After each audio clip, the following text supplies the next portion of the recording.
बिनिसिम सहैनाय बायदि आं रिकुवेस्ट खालामो। नैबे भिडिअखौ नोंथांमोना नुबाय, सासे आइजोआ गाबै गाबै फोरमायदों। खुलुमबाय रायजोफोर, आंनि मुङा फुलमनि हाज'वारि आरोना।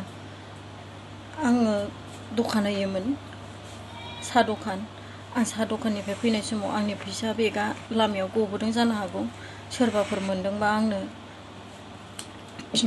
हरफिन, अननानै हरफिनथार आं रिकुवेस्ट खालामो। आंनि डकुमेन्टस दङ, गारि लेखा दङ, सना रुफा दंमोन, माने सना गोदोनानिबो खोमानिबो। आंनो सना रुफाफोरखौ नाङा, आंनो डकुमेन्टसखौ मोनफिनबानो जागौमोन। प्लिज अननानै सोरबा मोनदोंबा आंनो बे डकुमेन्टसफोरखौ हर। गारि लेखाबो दंमोन, ओमफ्राय आंनि एटिएम डकुमेन्टसफोर दंलाबायो, बेफोरखौ मोनफिनबा आं मोजां जागौमोन, हामबायगौमोन आङो। जाय मोनदों आंनो हरफिन अननानै।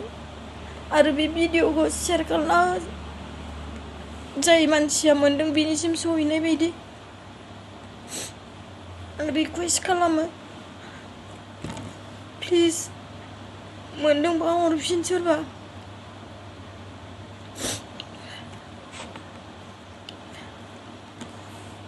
आं नाम्बार होगोन, आंनि कन्टेक्ट नाम्बार। बे नाम्बाराव बुंहरनो हागोन जाय मोनदों। प्लिज अननानै आंनो बे डकुमेन्टसफोरखौल' नांगौ, सनाफोरखौ नाङा। आंनि नाम्बारानो जादों 8882458500। प्लिज अननानै खिन्थाहर जाय मोनदों। फैसा दंमोन एसे, फैसाखौ नाङा, सनाखौबो नाङा आंनो। नांगौबा आंनो खालि डकुमेन्टसफोरखौल' हर। शेयार खालामनानै हो, जाय बे फैसाखौ मोनदों बिनिफ्राय बिसिम सहैनाय बायदि। लोगोफोर प्लिज, आं बेंटल बाजारावनो दखान दङ जोंहा।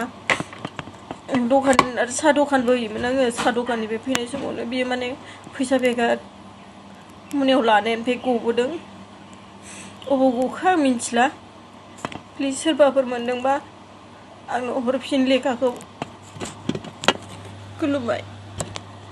नैबे भिडिअखौ नोंथांमोना नुबाय, सासे आइजोआ गाबै गाबै फोरमायदों। नाथाय बावहाय मोनसे थालांनाय बायदि मोनदों आंबो। ओमफ्राय आं सोंहरफिननायाव बिथांजोआ खोन्थाहरबाय, गावनि खुगाजों बुंनाय भइस रेकर्डखौनो खोनासंनानै लादो। बे गोमानाया बबेखिनि जायगायाव जादों, बोरैहाय, बिथांजोआ गावनो फोरमायहरदों। आरो जायफ्रा नुदों चिरां बेंटल एरियानि, मोनोब्ला निस्सय रिटार्न खालामफिनोब्ला, हैफिनोब्ला मोजां जागोन। मालायनि गोमानाय बुस्थु। जोंहा मालाबा बुहुद बिदिनो प्रब्लेम जायो। नै सोरबा प्रब्लेमाव गोलैबाबो भिडिअ बानायाबाबो जाया, बानायबाबो सोरनिबा थाखाय दाय। अब्लाबो जिहेथु गोबां बुंगासिनो फैसा आरो बैखौ नाङानो, अब्लाबो गावनि डकुमेन्टसफोरखौ बिथांजोनो नांगौ। बेखायनो रिकुवेस्ट खालामथाबदों। मा जायगानि नोंथांमोना, जायफ्रा खाथि खालानि सोरबाफोर मोनबायदोंब्ला भिडिअ नायग्राफोर, चिरां बेंटल एरियानि, शेयार खालामनो हागोन भिडिअखौ। आरो हैफिनबा कन्टेक्ट नाम्बार होखादों, रिटार्न खालामोबा मोजां। आं एसे बिजि जाथ'सिगोन। देरनाब्ला सारनि थाखाय जों माखासे शपिं खालामदों, बिथांखौ नायनो। जोंनि एड्रेसानो जाबाय बेंटल होनो। ओमफ्राय बेंटलनिफ्राय आङो न'आव फैदोंमोन। न'आ जाबाय सनापुर, 2 नं बेंटल सनापुर। आं माने बेंटलाव दखान होयो नालाय, ओइ बेंटलनिफ्राय फैनायावनो लामायाव गदों फैसा बेगा।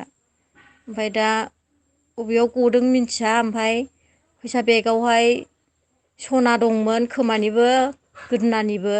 ओमफ्राय माबा दंमोन, डकुमेन्टस दंमोन। डकुमेन्टसा गारि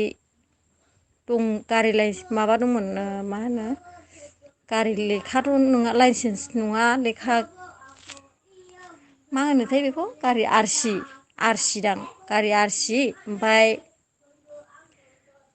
पेन कार्ड, भटार आइ कार्ड, ओमफ्राय एटिएम दंमोन, ओमफ्राय सना, बे दंमोन आरो।